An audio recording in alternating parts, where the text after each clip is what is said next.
the final. No more of L'Hopital rule of mean indeterminate forms from me at least. Well, let's get into it. We're gonna show that the limit is x tends towards infinity of 1 plus 1 over x to the power of x is equal to e. That's our 1 to the infinity case, right? Because 1 over x is x tends towards infinity goes to 0, so you just have that 1 raised to the infinity. But granted, it's never 1, and it's never actually infinity. It's just getting close to it. And that's actually the definition of e. I've given that to you already in class. So I thought I'd take this time right now to say that this is going to be your hidden quiz 3. That's what I'm going to start calling it, putting them in. This is hidden quiz number 3. Here's the question. Real easy. I'm not going to write anything down. Who came up with L'Hopital's rule? That's it.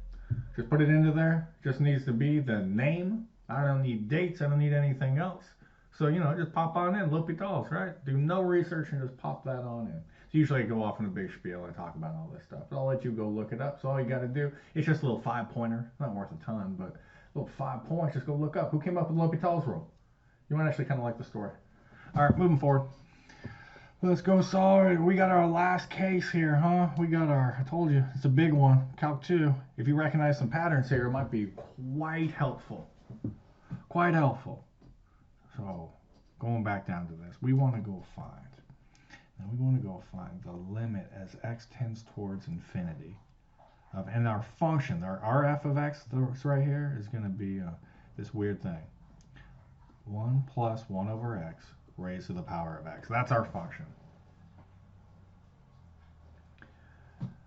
And I'm going to write this step a little bit different. We could say e to the limit as x tends towards infinity of the natural log of our 1 plus 1 over x raised to the x is equal to e to the... Oh, wait a second.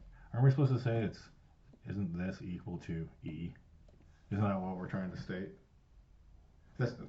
Hold on, am I missing something? Oh, we're just supposed to show that equals e. So what do we have? We're saying that this needs to equal e to the, but what's the power? Oh, it's 1. There it is. Our power up here is 1. So if we could just show that the limit is the x tends towards infinity of the natural log of our function is just equal to 1, we've shown it. Let's go show that. So what do we want to show?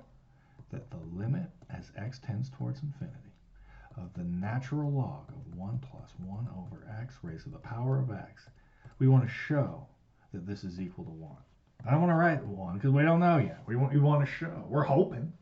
It'd be sweet. That's the game. Is what we're looking for. Want to show those exponents are the same so we could solve and show that the limit of 1 plus 1 over x to the x is equal to e. Well, we're going to take the fact that we could do a little bit of algebra first, let that thing fall to the front, we get our x times. So now we have is equal to the limit as x tends towards infinity of x times the natural log of 1 plus 1 over x.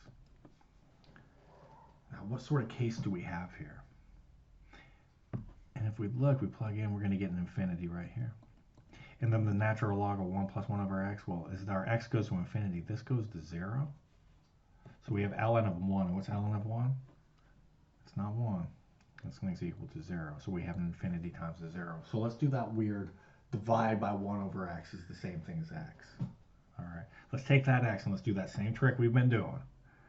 We've been doing this same little trick. Say that this is equal to the limit as x tends towards infinity. Because you got an infinity times 0. You can make it a 0 over 0 or an infinity over an infinity. And sometimes there's a wrong way. So you might do some problems where it's the wrong way and you make it worse. Just do the opposite. So we're going to not write x, but we're going to write 1 over x. Because isn't it true if we were to flip this thing up and multiply, it would just be x? You know it. It's easier to see one direction than the other. Well, here we go. We got our top, we got our bottom. Let's take a derivative of the top and a derivative of the bottom. Oh, by the way, they're both going to 0. This is now a 0 up top. It was still 0 right from back up here. And then the limit as x tends towards infinity of 1 over x. Well, that was the whole concept of 2.6. So that's a 0 over 0 case. We're ready to go with L'Hopital's. Let's write it in. Let's say equal to LH. We got it. So this is equivalent since we have our 0 over 0 case. And the derivative of ln of anything is 1 over that anything. times the derivative of that anything. Well, the derivative of 1, that's no big deal. That's just equal to 0. And the derivative of 1 over x, well, that's x to the negative first, right? So as we would do something like this, wouldn't the negative 1 fall to the front? We'd subtract 1 and get negative x raised to the power of negative 2, which is equivalent to negative 1 over x squared. I think so. And now we need to take a derivative of the bottom. So what's the derivative of 1 over x? Oh shit, we just did that. It's negative 1 over x squared. Hey! Cancel. Let's go. We got this thing handled now. There's nothing more to worry about. This is all set up. 1 over 1 plus 1 over x. Shit, that's what we were hoping for back in 2.6 when we did our limits originally. We wanted shit to sit like that so we could go, hey, remember that goes to 0? And that leaves us with what? 1 over 1, which is equal to 1. And doesn't that now verify that once we set this thing in, we said that this equals 1, and all we had to do was show that the pink was equal to the pink? Let's go.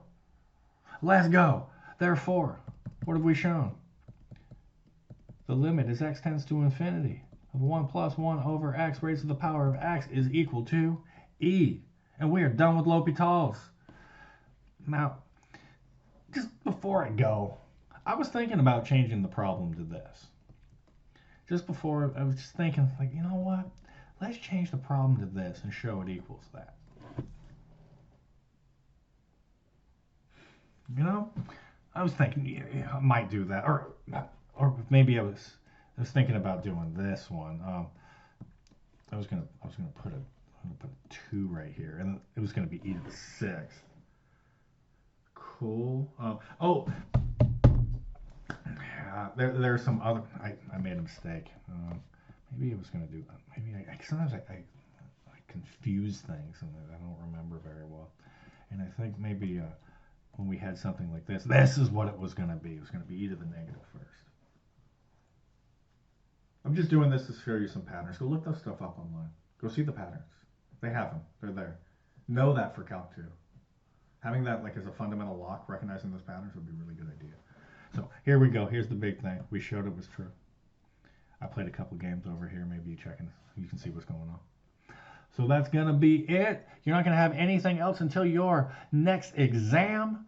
And then you will have some more of these videos. 4.5 is going to be on your own. That will be posted online, and you will see that you are going to do this shit on your own. You have all the information. You have all the skills. You can do this by yourself. So no more hand-holding through this part. I will see you again in optimization, and that will be after exam 3. See ya.